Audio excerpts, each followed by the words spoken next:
Jessie crouched to inspect the small heap of corroded refuse. A car bumper, some hubcaps, a tin can, one or two other unidentifiable items. There had been more, but scavengers had clearly looted the useful parts. She picked up a hubcap so brittle it immediately began to flake off in her hands.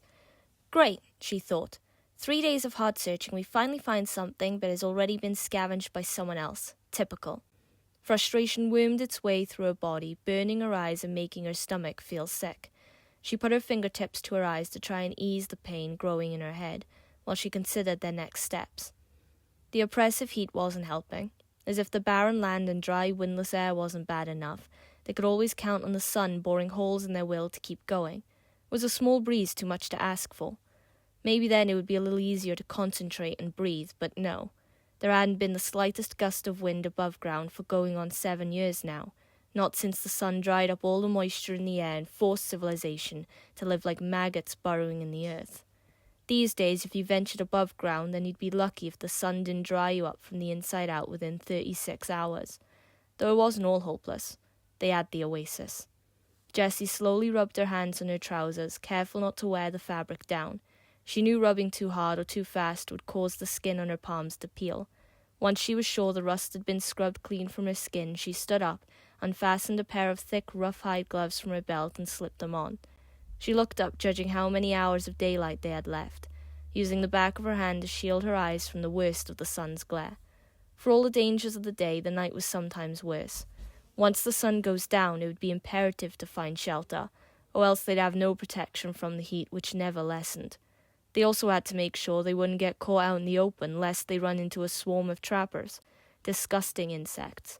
Their bulbous, medium-sized abdomens protected by a thick layer of carapace plating and a multitude of spindly barbed legs, coupled with their unfair advantage of flight with paper-thin wings. They often reminded Jessie of a spider, cockroach, and housefly cross-sketch. Trappers were nocturnal, so if Jessie and Cole could find a place to hole up for the night that provides decent shade, then there shouldn't be any problems. Jessie guessed they had 3 hours tops before the sun went down. Could be worse. If we're lucky and don't become deflated corpses tonight, then we might find something useful tomorrow. She took a last quick sweep at the horizon. Nothing. Good. Satisfied, Jessie turned to Cole, her fellow scavenger, who often doubled as her personal reminder that some people might have been better off in the stomach of a groaner. Cole, we maybe have 3 hours of light left. Let's search another hour and then find some shelter. You good with that? She asked. He had been looking down at the floor, nudging pebbles with the toe of his boot. He met Jessie's eyes squinting against the sun. Yeah, that works for me. I'm not getting caught with my pants down out here. He pulled his neck scarf up to cover his face and started unbuckling his gloves. His were made from the rough hide of scrappers. Jessie let a crooked smirk crack across her face. Good. I'd rather not end up a pile of mulch, something regurgitated. She knew Cole had a weak stomach when he thought about all the things that could happen to them in the above ground. If she didn't tease him about it every now and then, Jessie's options for entertainment would become non-existent. She watched the skin around his eyes, the only part of his face she could clearly see, turn a sickly shade of green. He nodded but didn't reply, or else he was afraid he might lose his lunch. They travelled across the wasteland, dirt cracking beneath their feet for 2 hours straight. They kept dodging and weaving from shade to shade cast by the various oddly shaped obelisks that protruded from the landscape. Each was huge in proportion and towered like spires towards the sky. As long as they came across one obelisk every 20 minutes or so, they could keep going for as long as needed. One step into a patch of shade and the temperature went from supernova to sub-zero. However, having found nothing of use and nothing of interest, and with only 1 hour of daylight left, Jessie and Cole begrudgingly came to the agreement that shelter was their top priority. After another half an hour, they finally came to the remnants of a small neighborhood. Houses almost completely collapsed by time, and the elements were dotted randomly here and there, giving no indication of how the town was laid out before the world went dry. Most houses were collapsed down to one wall left standing. The roofs had caved long ago. Only a single house appeared to still be in a living condition. A large house with 3 bottom walls left standing, and the second floor still intact. One window was still in its pane. The glass had only melted halfway. The only problem Jessie noticed was the one collapsed wall happened to be the front wall, which left a massive opening for anything to notice their presence and stroll right in when they were sleeping. Shame. It'd be perfect otherwise. Jessie lamented.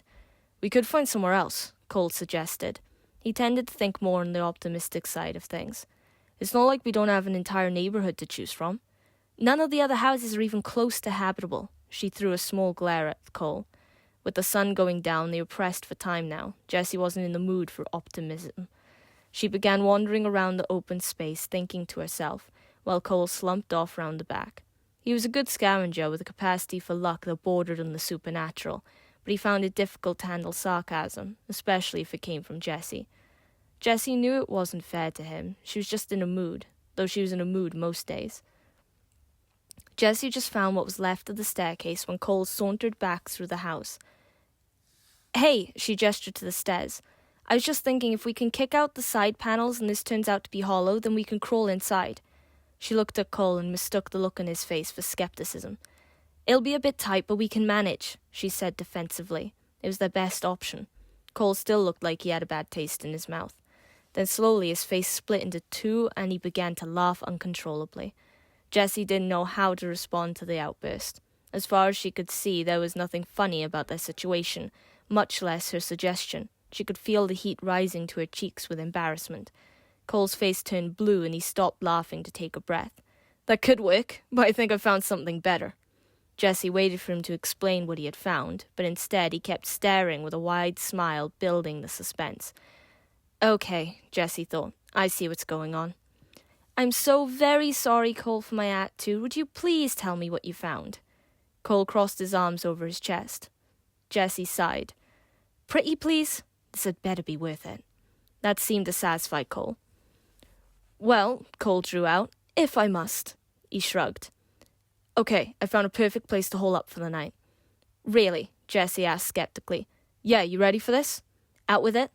Cole rubbed his hands together and started jumping from foot to foot. It was like he had been electrocuted and the current was still running through his body. Follow me, he beamed, and without checking to see if Jessie was following, he darted out the front and off to the right. Hey, Jessie called. Why couldn't he have just told her what he found? She rushed after him. When she caught up to Cole and saw what he had been so excited about, Jessie had to admit he had done good. She was surprised that she hadn't thought about it. A house like this was bound to have one. Ta-da! Cole splayed and wiggled his hands as if he were a game show host showing a brand new car off to a lucky contestant. Good find or what? He grinned. Good isn't what I'd say. Jessie smiled. She clapped Cole on the back and gave him a fist bump of approval. It's perfect. The garage was a perfect shelter for the night, framed by stone a few inches thick that prevented the metal shutters, that still worked miraculously, from conducting heat. The stone ceiling cast a constant shade over the shutters, so the sun's rays never reached them. They were safe to touch bare-handed, and with them closed, the entire space was dark. The air became cool and pleasant, and Jessie and Cole were finally able to relax. They were completely concealed from outside. Jessie made a mental note to remember this place and mark it down on the map she had in her backpack in the morning. In the future, the scavengers could turn this little room into a frequent hideout. After an hour of just resting and enjoying the total seclusion from the heat, the dark became impressive. She could hear Cole rustling around inside his backpack, and next thing there was an intense sudden flash that momentarily blinded her. When the dots in her eyes faded, she could see that Cole had brought out a blue lantern. There wasn't such a thing as torches anymore, no batteries, unless people were referring to a medieval design that required lighting it on fire. Though nobody would use fire anymore unless it was for cooking. The heat in the air was enough, any more would be madness. The light inside Cole's lantern was from the Oasis, a weird fungus that was permanently luminescent. It gave off warmth and consumed toxic minerals. In the Oasis, the fungi grew from wall to ceiling, casting its glow onto every surface below. The light in the lantern pulsed like a little heartbeat, and the fungus wriggled about inside. It was alive. Jessie felt compelled to stare at the glowing blue light and marvel at the way it throbbed and convulsed subtly within the glass. It was times like this that reminded Jessie how incredible the Oasis really was. But how did it come to exist? Was it some spontaneous mutation when the world dried up or something else? It had to have existed before when humanity was still living above ground, but then how did nobody know about it? Jessie remembered the world before. She was 10 years old when the world changed, so maybe that made her lucky. She grew up and adapted to the new world with ease, but that didn't stop her from questioning the strangeness that had sprung up around her. Cole sat with his back against the wall opposite Jessie. When he noticed her looking, he gave a small smile. It was his way of reassuring Jessie that everything would be okay. She often needed that smile, though she would never admit it to his face.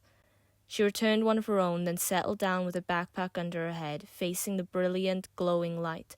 Cold at the same, and soon they had both drifted off to sleep. That night there had been no need for shifts.